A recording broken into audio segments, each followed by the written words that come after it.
Astaghfirullah. Assalamualaikum warahmatullahi wabarakatuh.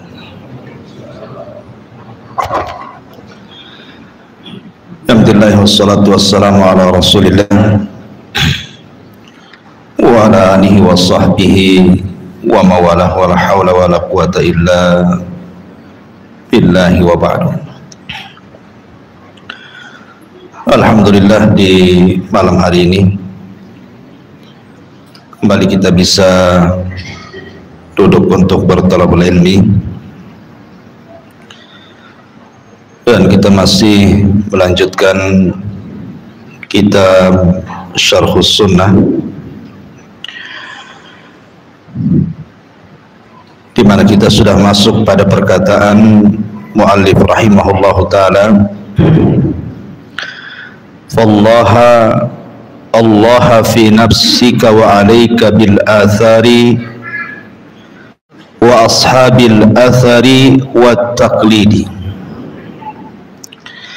fa inna ad-dina innama huwa bit taqlidi ya'ni lin nabiy sallallahu alaihi wasallam wa ashabihi ridwanullahi alaihim ajmain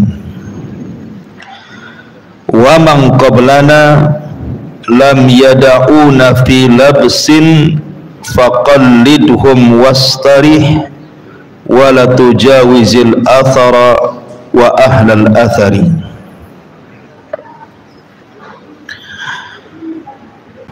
Kata muallif rahimahullahu ta'ala, ingatlah dalam dirimu, kewajiban kamu adalah mengikuti athar dan para pembawa athar serta taklid, karena sesungguhnya agama ini dibangun di atas taklid. Maksudnya taklid kepada Rasul dan juga kepada para sahabat ridwanullah alaihim ajmain, dan orang-orang sebelum kita, maksudnya para salafun saleh. Mereka tidak meninggalkan kita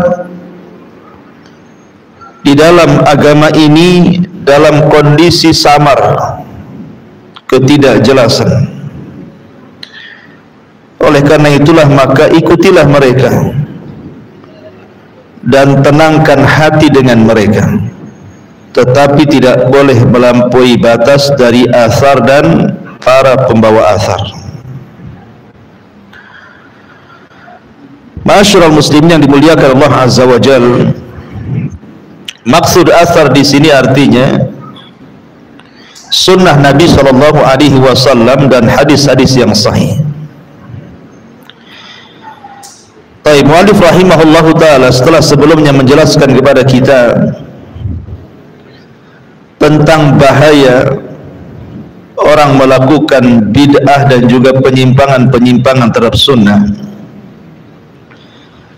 maka mulai beliau mengarahkan sebaiknya kalian kembali kepada athar, artinya kembali kepada sunnah Rasul dan hadis-hadis yang sahih. Kemudian kembali kepada pemahaman para salafus saleh, para sahabat Nabi sallallahu alaihi wasallam. Kemudian beliau mengatakan wat taklid, dan juga kita disuruh untuk taklid. Dan yang dimaksud taklid di sini adalah taklid kepada Rasul dan juga kepada sahabat-sahabat Rasul. Dari sini Syekhul Islam Ibn Taimiyah rahimahullahu taala mengatakan, tidak boleh seseorang taklid kepada perorangan kecuali kepada Nabi sallallahu alaihi wasallam,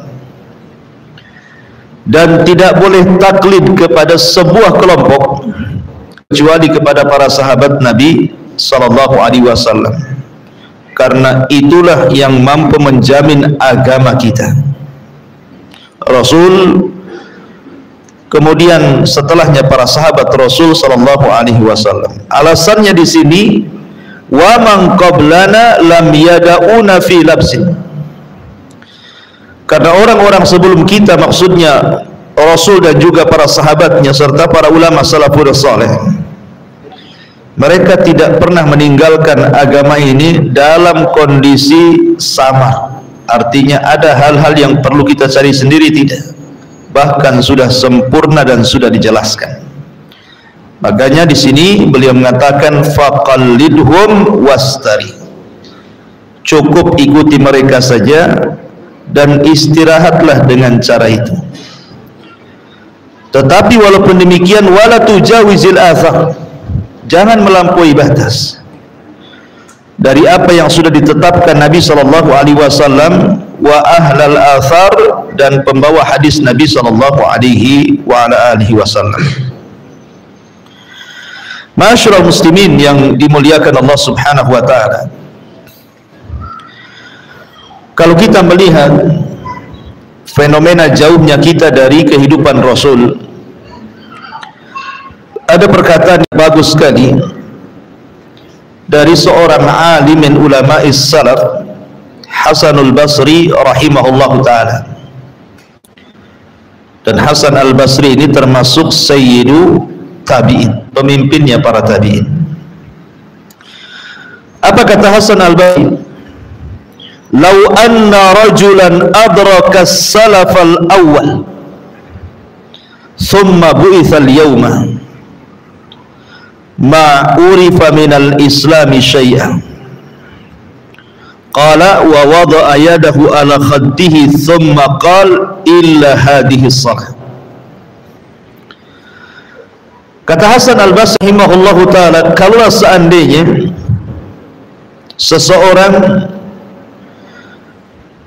mendapatkan kehidupan para salafus salih, maksudnya para sahabat, karena yang bicara adalah Hasan al-Basri, dan Hasan al-Basri ada seorang tabi'in, artinya ngomong begini itu bicara tentang sahabat. Kalau seandainya seseorang menjumpai para sahabat Nabi SAW, kemudian mereka para sahabat itu dibangkitkan pada zaman kita, kata Hasan al-Basri, tentu dia tidak akan mengenal Islam yang kita amalkan ini, kecuali sambil kemudian memegang pipinya, kecuali sholat itu saja yang kita lakukan. Ini perkataan Hasan al-Basri rahimahullahu ta'ala bicara di zamannya. Artinya kalau seandainya di zaman Hasan al-Basri rahimahullahu ta'ala sudah banyak perubahan, sudah banyak pergeseran agama Islam ini, sampai dikatakan kalau seandainya sahabat Rasul hidup di zaman kita ini, dia tidak akan mengenal Islam kita, karena Islam kita tidak seperti Islam mereka, kecuali sholat ini saja katanya. Kalau Hasan al-Basri ngomong di zamannya, maka perkataan ini tentu lebih layak kita sematkan pada hari ini. Makanya dalam perkataan yang lain dia mengatakan, wallahi demi Allah, laqad adraktu sab'ina badriyan aktsaru libasihi as-suf walau ra'aitumuhum qultum majanin. Demi Allah, aku sudah pernah menjumpai 70 orang-orang yang terlibat dari tentara Badar, dan kebanyakan mereka pakaiannya menggunakan wol. Kalau seandainya kalian melihat mereka, tentu kalian akan menganggap gila pakaian itu, karena tidak ada di zaman kalian pakaian itu. Saking sederhananya, sebagiannya robak-robek dan begitu seterusnya. Makanya Hasan al-Basri mengatakan, kalau kalian melihat pakaian para sahabat, tentu kalian akan mengatakan mereka gila, seolah-olah tidak ada pakaian lagi. Walau ra'au khiyarakum laqalu ma li haula'i min khalah. Kalau seandainya para sahabat melihat orang yang terbaik di antara kalian, tentu mereka akan mengatakan bahwa di antara orang terbaik kalian saja, kalian tidak akan mendapatkan sedikit pun di akhirat. Lihat, sahabat kalau seandainya memandang para tabi'in, kata Hasan al-Basri, kalian tidak akan mendapatkan apapun di akhirat karena amalan kalian tidak sehebat mereka, gitu maksudnya. Walau ra'au syirarakum laqalu ma yu'minu haula biyaumil hisab. Tapi kalau para sahabat memandang kalian dari orang seburuk-buruk kalian, tentu mereka akan mengatakan kalian itu orang yang tidak beriman dengan hari hisab. Walaqad ra'aitu aqwaman kanatid dunya ahwan ala ahadihim min turab. Dan aku pernah melihat para sahabat Rasul, kata Hasan al-Basri, di mana dunia lebih ringan bagi mereka dibandingkan tanah tahta qadamaihi, di bawah telapak kakinya. Walaqad ra'aitu aqwaman yamshi ahadahum wa ma yajidu indahu illa qutan. Dan sungguh aku melihat sebuah kaum, maksudnya para sahabat, mereka berjalan dan mereka tidak mendapatkan apa yang mereka makan kecuali hanya sesuap nasi saja, hanya satu kali suapan saja. Fayaqul la aj'al hadha kullahu fi batni. Dan dia pun mengatakan, aku tidak akan menjadikan makanan yang sedikit ini kuhabiskan untuk perutku saja. Wala aj'alanna ba'dahu lillah fayatasaddaq bi ba'dihi. Dan aku akan jadikan sebagiannya untuk Allah, dan dia pun bersedekah dengan yang sedikit itu. Beginilah kondisi salafun saleh. Jadi kalau mereka memandang kita ini seolah kita ini tidak ada apa-apanya. Ini yang ngomong Hasan al-Basri di era para tabi'in. Bagaimana kalau seandainya dikiaskan kepada hari ini, gitu ya? Tentu lebih dahsyat lagi ucapannya, kan? Karena kehidupan para sahabat itu berbeda dengan kita, luar biasa. Sampai Hasan al-Basri mengatakan bahwa dunia bagi mereka itu lebih ringan dibandingkan tanah yang mereka pijak. Ma'asyiral muslimin yang dimuliakan Allah Azza wa Jalla, dari sini kalau di zaman para tabi'in sudah banyak pergeseran tentang Islam, apalagi di zaman sekarang. Itu syahid daripada ucapan Hasan al-Basri. Makanya pentingnya kita diingatkan untuk terus kembali kepada hadis-hadis Rasul, athar, dan juga para sahabat Nabi SAW, para pembawa athar ini. Baik, bicara tentang wa alaika bil athar, wajib atas kalian kembali kepada athar. Sekali lagi, makna athar di sini artinya ilzamis sunnata wal ahadith. Berpegang teguhlah dengan sunnah Nabi SAW dan juga hadis-hadis Nabi SAW. Ulama mengatakan bahwa orang dikatakan berpegang teguh dengan sunnah Nabi SAW tidak bisa dikatakan berpegang teguh kecuali dia harus mengamalkan 8 perkara. Catat 8 perkara ini. Pertama, luzumu mahabbatihi sallallahu alaihi wasallam. Pertama, luzumu mahabbatihi sallallahu alaihi wasallam. Betul-betul istiqomah dengan mencintai Nabi sallallahu alaihi wasallam. Di zaman Rasul ada seorang sahabat namanya Thauban maula Nabi sallallahu alaihi wasallam. Thauban maula Nabi. Thauban ini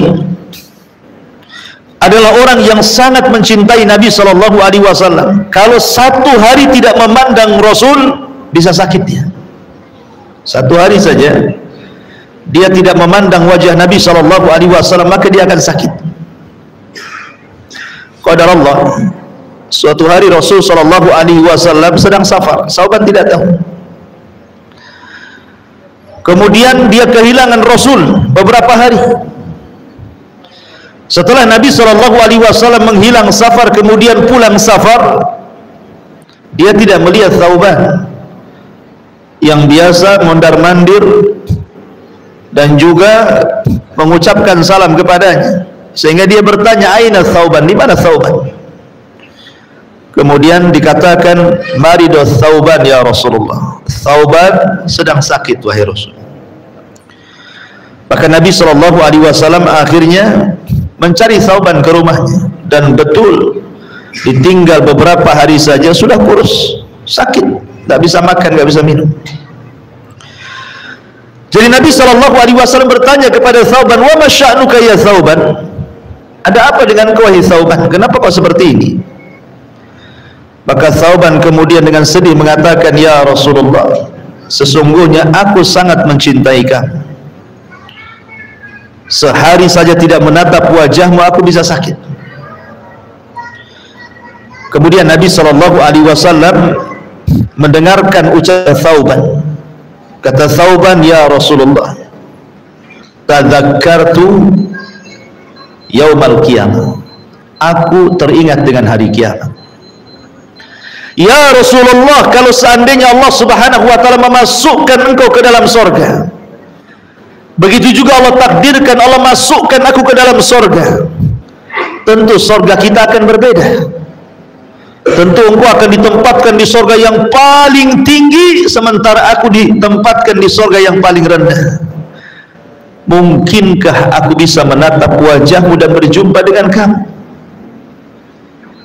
Thauban mengatakan, kalau aku di bawah engkau di atas, gimana cara ketemunya? Menatap wajahmu. Maka Nabi SAW terdiam sampai turun ayat, wa man yuti'illaha wa rasulahu faulaika ma'alladzina an'amallahu alaihim minan nabiyyina was-siddiqina wasyuhada'i was-salihin wa hasuna ulaika rafiqa. Turun ayat ini. Barang siapa yang taat kepada Allah, taat kepada Rasul, maka mereka akan dikumpulkan bersama para nabi, para siddiqin, para syuhada, dan orang-orang saleh, dan merekalah sebaik-baik teman kelak pada hari kiamat.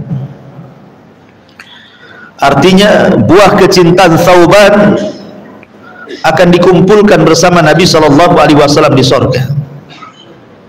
Inilah yang dikatakan Nabi SAW, al-mar'u ala man ahab, seseorang itu akan dikumpulkan bersama idolanya masing-masing.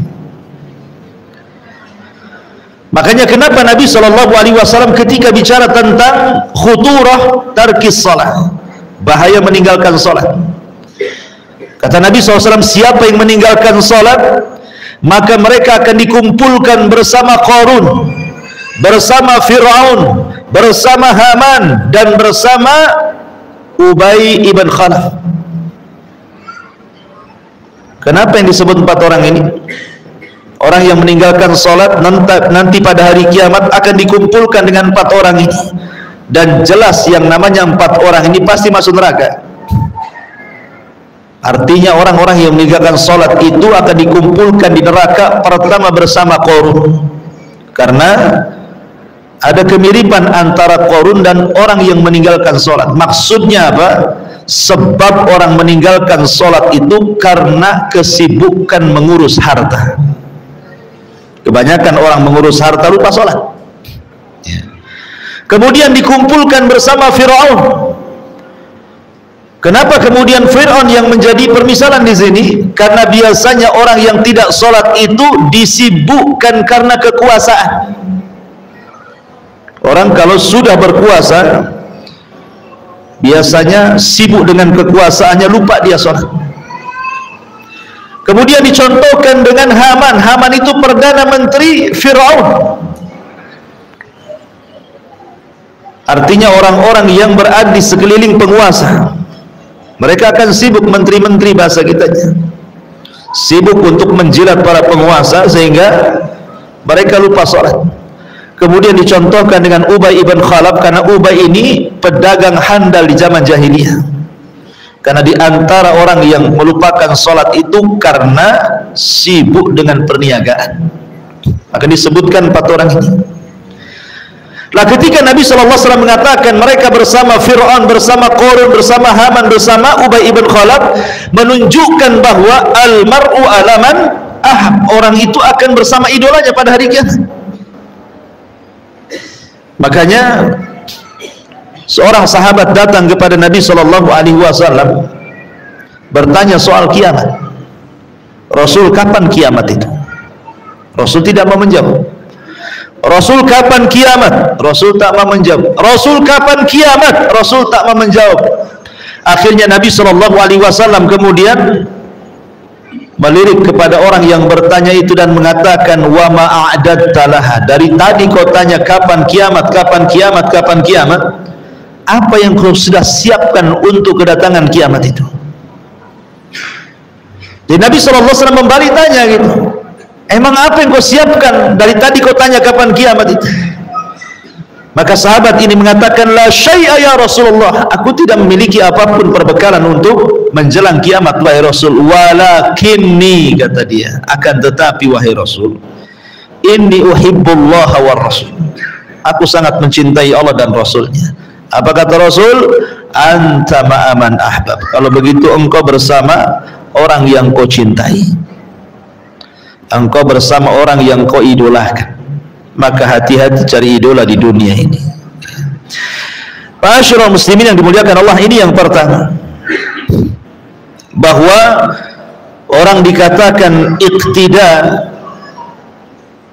maksudnya senantiasa ilzam dengan sunnah adalah ketika terus menanamkan rasa cinta kepada Nabi SAW. Yang kedua, al-iqtida'u bihi wasti'malu sunnatihi wa itba'u aqwalihi wa af'alihi wa imtithalu awamirihi wa istinabu nawahihi wa ta'addub bi adabihi fi usrihi wa yusrihi wa mansyatihi wa makrahihi. Yang kedua, berusaha untuk senantiasa mengamalkan sunnah Nabi, mengikuti Nabi dari perkataannya, perbuatannya, berusaha mengamalkan perintah-perintahnya, menjauhi larangan-larangannya, beradab dengan adabnya, baik dalam kondisi sulit ataupun susah, baik dalam kondisi semangat ataupun dalam kondisi malas, tetap mengikuti sunnah Nabi. Seorang ulama salaf, Sahlu At-Tustari rahimahullahu ta'ala, mengatakan, usulu madhabina thalathatun, pondasi madhab kami itu cuma 3. Al-iqtida'u bin Nabi SAW fil akhlaqi wal af'al, kita senantiasa mengikuti Rasul dalam setiap akhlak-akhlaknya dan perbuatan-perbuatannya. Yang kedua, wal aklu minal halal, berusaha untuk memakan yang halal-halal. Dan yang ketiga, wa ikhlasun niyati fi jami'il a'mal, berusaha untuk mengikhlaskan niat pada seluruh amalan-amalannya. Kemudian dia memberikan catatan kepada ayat wal amalus salihu yarfa'uh, dan setiap amal soleh akan diangkat. Maksudnya amal soleh al-iqtida bi Rasulillah SAW, amal soleh yang didasari dengan mengikuti sunnah Nabi SAW, itulah yang akan diangkat ke langit. Jadi yang kedua, berusaha mencontoh Nabi SAW. Bagi para sahabat Nabi SAW, mencontoh Rasul itu tidak pernah membeda-bedakan apakah ini sunnah muakkad, apakah ini sunnah biasa, apakah ini sampai kemudian tarafnya wajib dan begitu seterusnya. Di mata para sahabat ibadah itu sama. Itulah hebatnya para sahabat. Di mata para sahabat semua ibadah itu sama. Lain dengan kita, dibeda-bedakan kan. Kalau yang wajib ya agak sedikit semangat, kalau yang sunnah biasa-biasa saja ya. Kenapa? Karena bagi para sahabat itu, sebagaimana mereka tidak membeda-bedakan ketika melaksanakan sebuah ketaatan, begitu juga ketika mereka meninggalkan sebuah kemaksiatan. Mereka tidak pernah membeda-bedakan ini dosa kecil, ini dosa besar. Semua ditinggalkan. Karena bagi mereka bukan pembagian dosa, tapi kepada siapa mereka berdosa, kepada Allah Subhanahu wa ta'ala. Sehingga mereka tidak pernah beda-bedakan. Makanya kita pun sama kalau begitu, jangan pernah ini kan dosa kecil saja, nggak apa-apalah, kan bisa dihapus dengan wudu, bisa dihapus dengan sholat, ya bisa dihapus dengan puasa, dan begitu seterusnya. Karena sahabat Nabi SAW dijelaskan yang kedua di sini, mereka adalah orang yang paling mengikuti sunnah tanpa membeda-bedakan sunnah, dan sudah saya jelaskan panjang lebar pada pertemuan yang lalu. Kemudian berusaha untuk mengamalkan perintah-perintahnya dan menjauhi larangan-larangannya. Dahulu di zaman para sahabat pernah terjadi paceklik yang berkepanjangan, sampai-sampai Rasul dan para sahabat itu mengalami kelaparan di kota Madinah. Karena kita tahu bahwa cuaca Madinah beda dengan Mekah kan. Kalau Mekah itu memang dari dulu di zaman Rasul mereka itu tergantung ekonominya dengan perdagangan, sehingga tidak pengaruh mau musim panas mau musim dingin. Makanya mereka melakukan dua perjalanan dalam berniaga mereka, rihlatas syita'i wassaif. Tapi Madinah itu mereka tidak terbiasa berniaga, mereka terbiasa dengan bercocok tanam, pertanian, ya, kalau perdagangan. Sehingga yang namanya dunia perkebunan, dunia pertanian berhajat kepada air itu sangat besar. Kalau terjadi paceklik, apa yang terjadi? Gersang. Ketika gersang tidak tertumbuh tumbuhan, gandum tidak tumbuh, ini tidak tumbuh, sehingga mengalami kemerosotan ekonomi, berakhir dengan banyaknya kelaparan. Banyak kelaparan. Sebagian mereka sampai memakan dedaunan karena untuk menahan lapar. Sampai suatu ketika terpaksalah mereka melirik keledai-keledai mereka, karena sudah tidak ada yang dimakan. Tentu mereka harus makan, kalau tidak mati kan begitu. Jadi mereka melirik keledai, disembelilah keledai-keledai peliharaan itu. Ketika Rasul SAW tahu bahwa keledai-keledai itu disembeli untuk dimakan disebabkan karena kelaparan, turun perintah Allah agar Rasul melarang mereka memakan keledai-keledai peliharaan.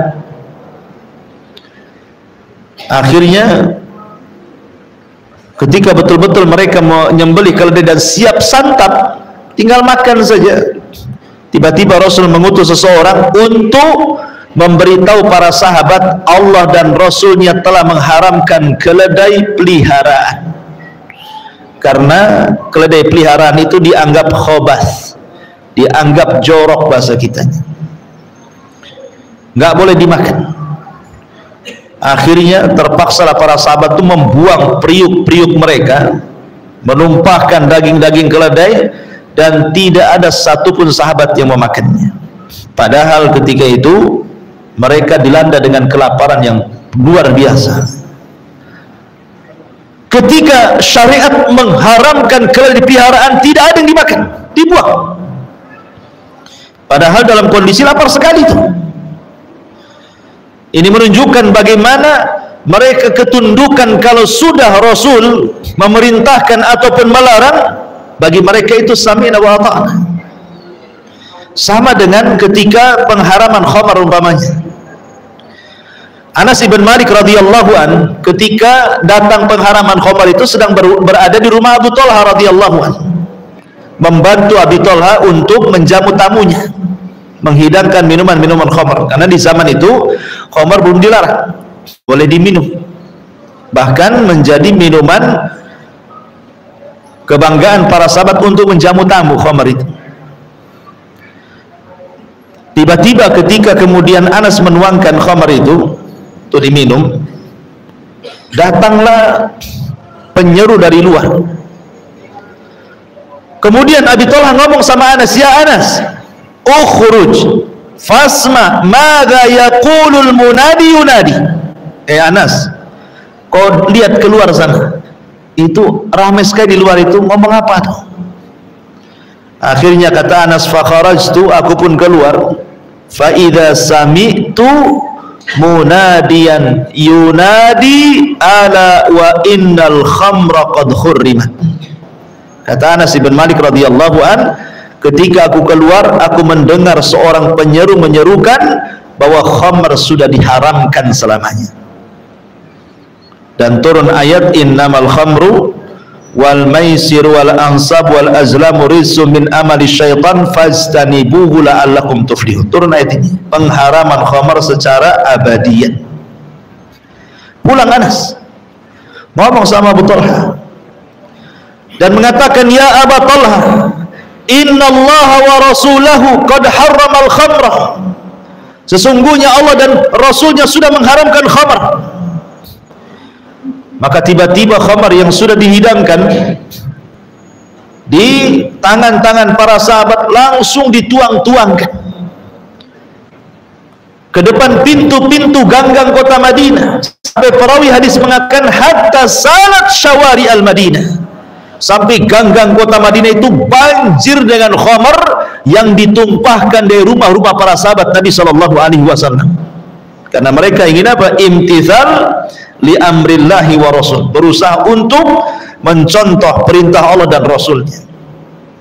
Begitulah iktida para sahabat Nabi SAW kepada Nabi SAW. Ini kedua. Yang ketiga, wujubu ta'atihi SAW, berusaha mentaati Nabi SAW, karena ketaatan kepada Rasul itu sama dengan ketaatan kepada Allah. Wa man yuti'ir rasul faqad ata Allah, siapapun yang mentaati Rasul berarti dia telah mentaati Allah. Wa ma atakumur rasul fakhudhu wa ma nahakum anhu fantahu, apapun yang datang dari Rasul ambil, apapun yang dilarang Rasul tinggalkan. Kemudian yang keempat, wujubu ittibaihi wa imtithali sunnatihi wal iqtida'i bihadihi, berusaha mengikuti sunnah, mengamalkan sunnah, dan juga berusaha untuk terus mengikuti petunjuk-petunjuk Nabi SAW. Kenapa demikian? Karena nanti pada hari kiamat, ketika Nabi SAW sedang menunggu di telaganya untuk menunggu umatnya yang minum dari telaganya, maka mulailah manusia umat Rasul minum satu persatu, dimulai dengan ahlul Yaman, kalangan orang-orang Ansar, kemudian disusul dengan fuqaraul muhajirin, orang-orang fakir muhajirin, kemudian orang-orang Ansar dari kalangan ahlul Yaman, kemudian berikutnya sampai orang yang terakhir minum dari telaga Rasul. Rupanya ada satu kelompok yang telat datang. Tiba-tiba mereka diusir para malaikat, tidak boleh masuk ke telaga Nabi. Tidak boleh minum dari telaga Nabi. Diusir oleh para malaikat. Nabi SAW dari kejauhan tentu paham itu umatnya. Ketika melihat umatnya diusir, Rasul mengatakan ummati ummati, dalam riwayat ashabi ashabi, itu umatku, itu umatku, itu sahabat-sahabatku, biarkan mereka minum wahai Rabb. Tapi Allah Subhanahu wa taala katakan kepada Nabi SAW, ya Muhammad, innaka la tadri ma ahdatsu ba'daka innahum ghayyaru wa baddalu. Wahai Muhammad, engkau tidak tahu apa yang terjadi dengan umat sepeninggal. Kau kan tidak tahu kondisi umatmu sepeninggal. Rupanya di antara mereka umatmu ada yang ghayyaru, merubah-rubah, wa baddalu, dan mengganti-ganti syariat, petunjuk. Maka lihat bagaimana Nabi SAW dihabarkan bahwa umatnya ada yang tidak akan meminum dari telaga Rasul disebabkan mereka jauh daripada sunnah Rasul SAW. Maka kita berusaha iktida bihadyi, mengikuti petunjuk Nabi SAW. Karena Allah mengatakan, fala wa rabbika la yu'minun hatta yuhakimuka fima syajara bainahum thumma la yajiduna fi anfusihim harajan mimma qadaita wa yusallimu taslima.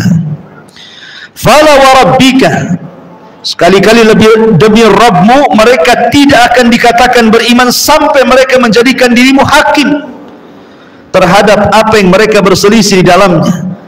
Kemudian setelah kau putuskan, tidak ada dalam dada mereka berat hati dengan keputusanmu, dan mereka pun redha dengan keputusanmu dengan menerima segala apa yang engkau putuskan. Di zaman Rasul ada sahabat Rasul namanya orang Hadrami, Hadraul Maut, berselisih soal lahan dengan seorang laki-laki dari Kindi. Jadi rajulun minal Hadrami ini, laki-laki dari Hadramaut Yaman, mengklaim bahwa tanah yang dikelola oleh seorang laki-laki dari kabilah Kindi itu adalah tanah bapaknya. Masalahnya tanah itu diduduki oleh laki-laki dari kabilah Kindi. Akhirnya berselisih, dia mengatakan kepada laki-laki dari Kindi itu, itu tanah bapakku, ngapain kau bercocok tanam di situ, pergi kau dari situ. Yang laki-laki ini mengatakan, tidak, ini tanahku, aku sudah lama bercocok tanam di sini, enak saja kau main-main ngaku ini tanah bapakmu, katanya. Dua-duanya akhirnya mengadu kepada Nabi. Kata Hadrami ini, orang Hadraul Maut ini, ya Rasulullah, ini orang laki-laki dari Kindi sudah mengambil tanahku, padahal itu tanah warisan bapakku. Kemudian Rasul melirik kepada laki-laki dari Kindi, betul, kau mengambil tanahnya? Dia mengatakan, tidak ya Rasulullah, ini tanahku, buktinya aku bercocok tanam di tanahku sendiri, aku sudah lama bercocok tanam di sini, kok tiba-tiba dia datang ngaku pula tanahnya. Maka Nabi SAW melirik kepada orang yang ngaku tanah dari Hadrami ini dan mengatakan, alaka bayyinah, oke, nggak apa-apa, kamu mengklaim itu tanahmu, ada nggak buktinya? Entah sertifikat, sudah WTO belum, ataupun mungkin ya minimal surat alasa atau apalah, RT RW lurah kan itu, karena harus ada bukti. Atau mungkin ada saksi 2 orang bahwa itu tanahmu. Laki-laki dari Hadrami mengatakan, tidak ya Rasul, aku tidak punya bukti, tapi aku yakin itu tanahku. Kemudian Nabi SAW melirik kepada laki-laki dari Kindi, karena engkau yang mengklaim tanah itu tanahmu tidak ada bukti, sekarang aku tanya, hei orang Kindi, mau nggak kau bersumpah bahwa itu tanah? Yang laki-laki dari Hadramaut berteriak, ya Rasulullah, dia orang fajir, kalau dia suruh bersumpah suka-suka dia sumpah tuh, ngapain kau dengar sumpahnya? Dia pasti mau bersumpah tuh walaupun dusta, katanya. Kata Nabi SAW kepada laki-laki dari Hadrami, lalu apa yang harus aku putuskan? Kau ngaku tak ada bukti, sekarang aku balik kepada orang yang mengelola, mau gak kau bersumpah itu tanah? Dari sini ada kaidah dalam dunia peradilan itu, al-bayyinatu 'alal mudda'i wal yaminu 'ala man angkar, bahwa bukti itu didatangkan kepada orang yang mengklaim dan sumpah itu didatangkan orang yang dituduh. Akhirnya dia bersumpah, berarti milik laki-laki dari Kindi karena dia siap bersumpah. Tapi sebelum pergi Rasul mengatakan kepada keduanya, ingat, aku ini hanya berhukum dengan hukum zahir. Aku ini hanya berhukum dengan hukum zahir. Kalau aku putuskan menyelisih hakikat yang berada dalam sengketa itu, berarti aku putuskan dengan qit'atun minan nar, dengan potongan dari api neraka. Ingat, aku hanya memutuskan zahir. Kalau kalian berbohong, siap-siap masuk neraka, gitu maksudnya. Karena Rasul tidak tahu yang gaib. Kalau Rasul tahu yang gaib, ya langsung saja, ini tanahmu, aku tahu, kan begitu ya. Tapi Rasul kan tidak tahu yang gaib, makanya Rasul hanya memutuskan yang zahir saja. Sama kasusnya dengan persengketaan seorang Yahudi dengan seorang Muslim. Masalah lahan juga di zaman Rasul. Rasul mengatakan kepada seorang sahabat, seorang Muslim, kamu punya klaim bahwa itu tanah yang direbut oleh Yahudi. Dia bilang, saya nggak punya bukti, tapi itu tanahku. Maka Rasul mengatakan kepada Yahudi, kalau gitu kau yang bersumpah, itu tanahmu. Orang ini mengatakan, Yahudi ya Rasul, Yahudi itu bersumpah 1000 kali pun mau dia, katanya. Memang itu aturannya. Ya. Kalau memang tidak bisa mendatangkan bukti, berarti kembali kepada yang dituduh kan. Siapa bersumpah kamu, siapa bersumpah, selesai, itu milikmu. Sering saya contohkan mau gini, ikhwan. Antum cuci motor ke tempat cucian motor lah, taruas ya. Antum di rumah itu karena handphone kan kalau dibawa-bawa mungkin takut jatuh, antum masukkan di jok motor lah, kemudian masuk taruas, dicuci, selesai antum ambil motor, pas tengok HP tak ada. Suudon antum ke siapa? Ke pencuci motor kan. Siapa lagi? Tadi saya taruh di jok motor, kok dicuci 1 jam di situ hilang. Kalau bukan yang nyuri, yang nyuci siapa lagi? Nggak ada jin ambil handphone. Langsung kita datangi, maaf nih Pak, saya tadi cuci motor di sini, saya naruh handphone di sini. Kok nggak ada? Pasti kamu ambil atau terambil. Tolonglah, mana handphonenya? Kata tukang cuci, saya tidak tahu, saya hanya nyuci saja. Dia mengklaim bahwa diambil tukang cuci, tukang cucinya berlepas diri, aku hanya nyuci saja di sini, nggak tahu handphone mau di mana. Berarti di sini tegaklah kaidah al-bayyinatu 'alal mudda'i wal yaminu 'ala man angkar, bahwa bukti didatangkan orang yang menuduh, sementara sumpah itu cukup diucapkan orang yang dituduh. Nah, sekarang Anda yang punya motor, yang katanya handphone ditaruh di jok itu, ada buktinya enggak bahwa yang mengambil itu tukang cuci, entah CCTV di situ atau mungkin orang-orang yang nyuci di situ nampak sebagai saksi gitu ya? Atau pas antum pinjam handphone orang kemudian ditelepon, kemudian bunyi di kantong dia, ini handphonenya ada di kantong umpamanya, karena ada bukti itu ya. Sekarang tidak ada bukti bahwa yang mengambil itu yang nyuci motor antum, gimana nih caranya? Maka putusan dalam Islam, antum cukup ngomong sama yang tukang cuci itu, mau nggak bersumpah bahwa engkau tidak mengambil handphoneku. Sebab kalau dia seorang muslim, dia akan takut dengan sumpahnya kan. Kalau dia mengatakan wallahi aku tidak mengambil, udah banyak orang nyuci ke sini, tak ada yang hilang kecuali kau saja, boleh jadi kau lupa, sebenarnya mungkin cari di rumah lah, jangan tuduh-tuduh. Kalau dia sudah ngomong wallahi demi Allah, maka antum harus puas dengan sumpahnya, harus puas ya. Tidak boleh antum ragu-ragu. Kenapa? Karena antum mengagungkan sumpahnya, bukan karena orang itu, walaupun sekalipun dia berdusta. Karena Isa ibn Maryam alaihi salatu wassalam pernah melihat ada orang mencuri di hadapannya, betul-betul dicuri, nampak dengan matanya, ngambil barang, dikejar sama Isa, ditangkap dan mengatakan asarabta, apakah kau mencuri? Tiba-tiba dia bersumpah atas nama Allah, wallahi la asrik, aku tidak mencuri. Apa kata Isa? Oh iyalah, sadaqta wa kadzaba aini, kau yang benar, mataku yang salah, katanya. Jelas-jelas melihat. Kenapa? Karena dia sudah bersumpah ya. Kalau sudah bersumpah, kita tidak boleh ragu-ragu. Habis sumpah antum masih datangkan polisi juga. Gimana antum? Orang bertauhid nggak boleh gitu. Ya sudahlah, selesai kalau sudah bersumpah. Kecuali kata Syekh Utsaimin rahimahullah ta'ala, orang yang bersumpah itu memang orang jahat, dikenal dengan kejahatannya, biasa berdusta, dia tidak pernah menghargai sumpah, suruh sumpah 1 juta kali pun dia bisa sumpah untuk kebodohannya dan kebohongannya. Maka kalau seperti ini, maka boleh antum tidak tenang dengan sumpahnya. Tapi kalau seandainya orang yang bersumpah itu nampak zahirnya orang baik, maka antum harus menerima sumpahnya.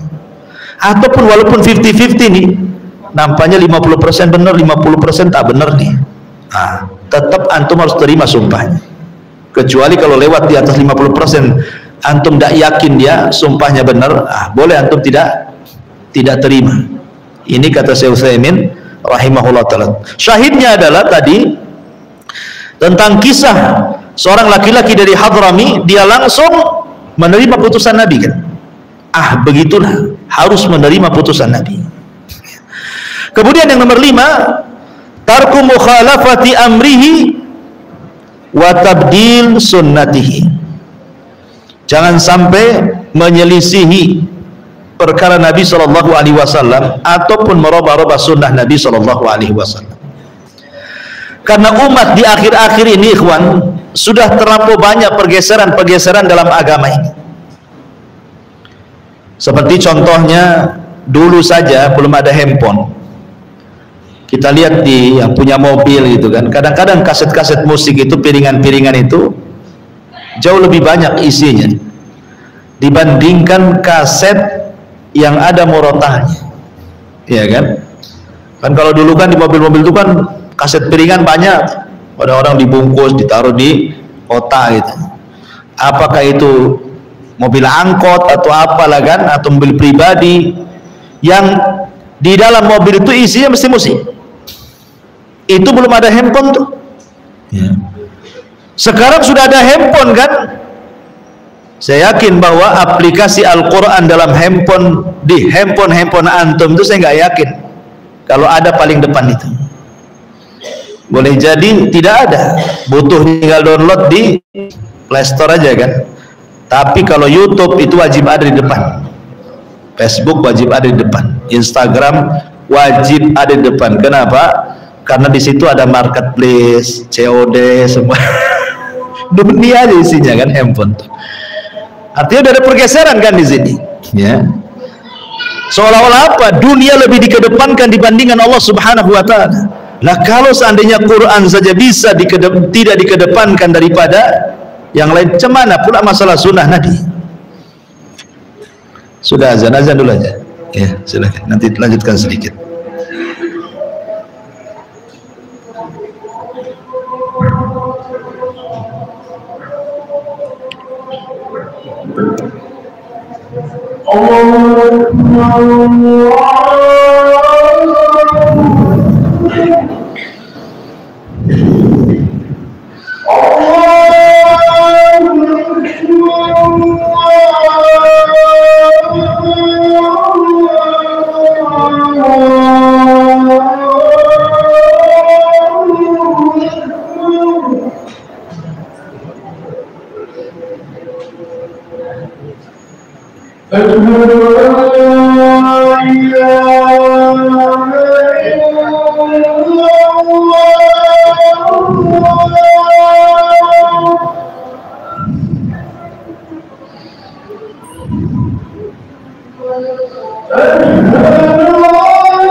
Nah.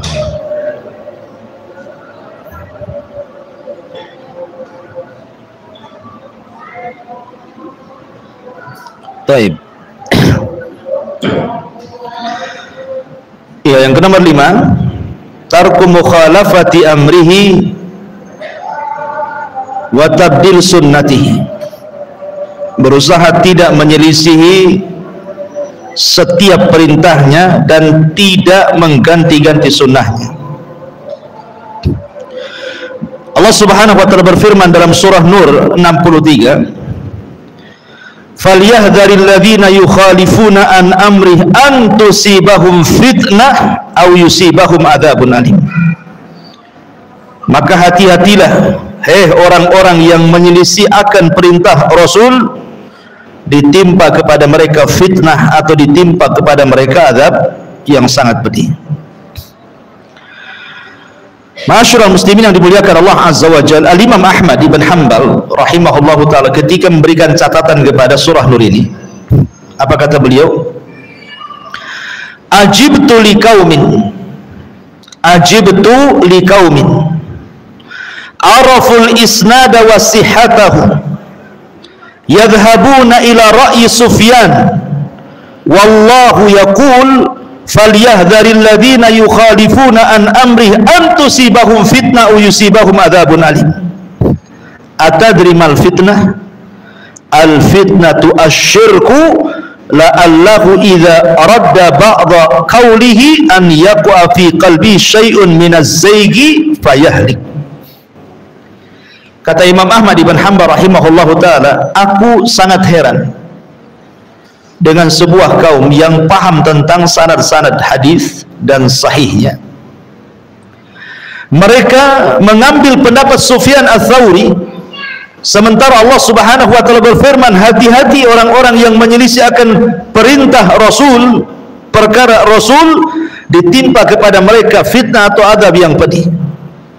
Tahukah kalian apa itu fitnah? Fitnah adalah kesyirikan. Boleh jadi apabila seseorang menolak sebagian sabda Rasul, akan tertanam dalam hatinya sesuatu penyimpangan, maka dia pun akan binasa. Imam Ahmad ingin katakan kepada kita, ikhwan,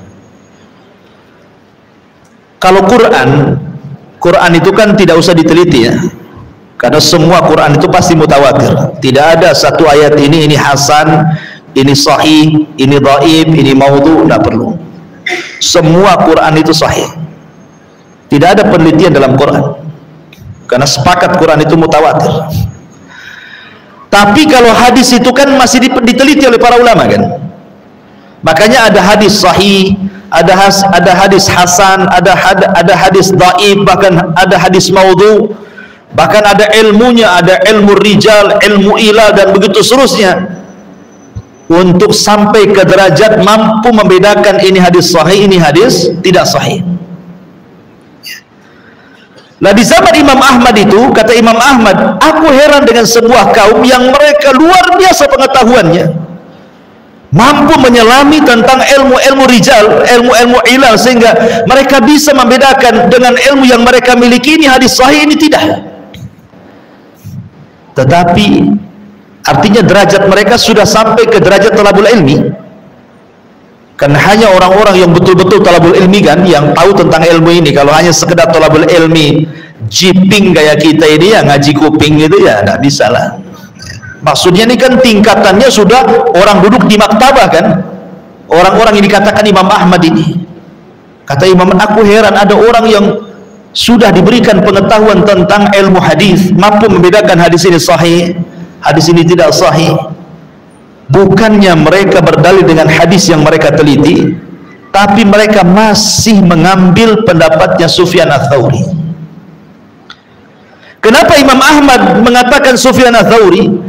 Karena di zaman itu tidak ada ulama yang lebih handal melebihi Sufyan Ats-Tsauri. Karena Sufyan Ats-Tsauri lebih daripada Syafi'i, Maliki, Hama, itu kan orang-orang belakangan. Ini kan orang lama di atas Imam Syafi'i. Dan dia punya madhab, namanya madhab Thawri, madhab Al-Laythi, madhab Auza'i, banyak madhab Al-Qurtubi. Madhab itu banyak sebenarnya, bukan hanya 4 madhab yang kita kenal saja. Cuman bedanya karena murid-muridnya Sufyan Ats-Tsauri, Sufyan Ibn Uyainah, Zuhri dan yang lainnya tidak menyebar dan tidak disebar, makanya madhabnya mati di zamannya. Beda dengan Abu Hanifah, disebar oleh murid-muridnya kemana-mana sehingga madhabnya di mana-mana. Ataupun Imam Syafi'i, muridnya menyebar di mana-mana sehingga madhabnya kemana-mana. Atau Imam Ahmad ataupun Imam Malik. Sementara Tsauri ini, Sufyan Ats-Tsauri, tidak menyebar madhabnya karena tidak disebar murid-muridnya. Tapi di zaman itu dialah ulama yang paling kondang karena kecerdasannya Sufyan Ats-Tsauri. Kata Imam Ahmad, aku heran banyak para talabatul ilmi yang bisa memisahkan ini hadis sahih, ini hadis yang tidak sahih, kok masih pula mengambil pendapatnya Sufyan Ats-Tsauri, gitu maksudnya. Kecuali kalau memang dia tidak punya pengetahuan soal itu, ialah taklid kepada ulama, kan gitu, lihat dalilnya. Tapi dia sanggup membedakan hadis ini lemah, ini sini, kenapa masih mengambil pendapat Sufyan Ats-Tsauri? Kemudian Imam Ahmad mengatakan hati-hati, karena ada ayat yang mengatakan falyahdharil ladzina yukhalifuna an amri an tusibahum fitnah wa yusibahum adzabun alim.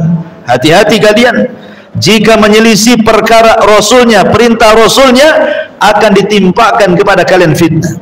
Kemudian Imam Ahmad mengatakan, tahu kalian fitnah itu apa? Fitnah itu syirik. Kenapa orang yang menyelisih perintah Rasul bisa jatuh kepada kesyirikan? Pertanyaannya, karena begini loh, karena dikhawatirkan ketika kita taklid kepada seseorang, kemudian orang ini menghalalkan, kita pun ikut menghalalkan. Orang ini mengharamkan, kita pun ikut mengharamkan.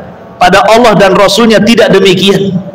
Disinilah terjadi tahlil wa tahrim di luar daripada apa yang Allah halalkan, yang Allah rasulkan.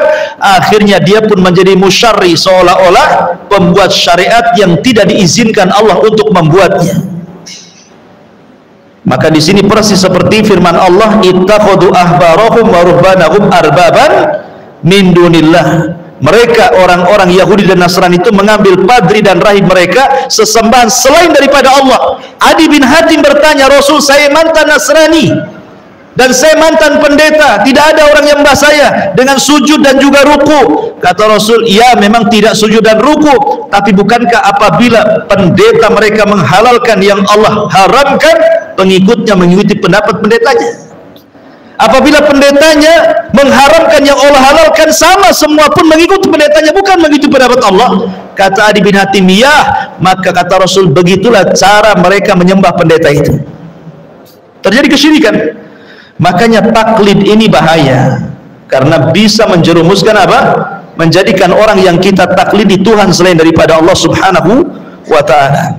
Ya, kemudian sesaran yang nomor 6, berusaha kathratu dzikrihi sallallahu alaihi wasallam. Kalau kita ingin mengikuti Rasul, perbanyak menyebut nama Rasul dengan bersalawat kepada Nabi sallallahu alaihi wasallam. Kemudian nomor 7, ta'zimuhu wa tauqiruhu wa idharul khusyu' inda dzikrihi, mengagungkan, menghormati dan menampakkan kehusyuan ketika menyebut namanya.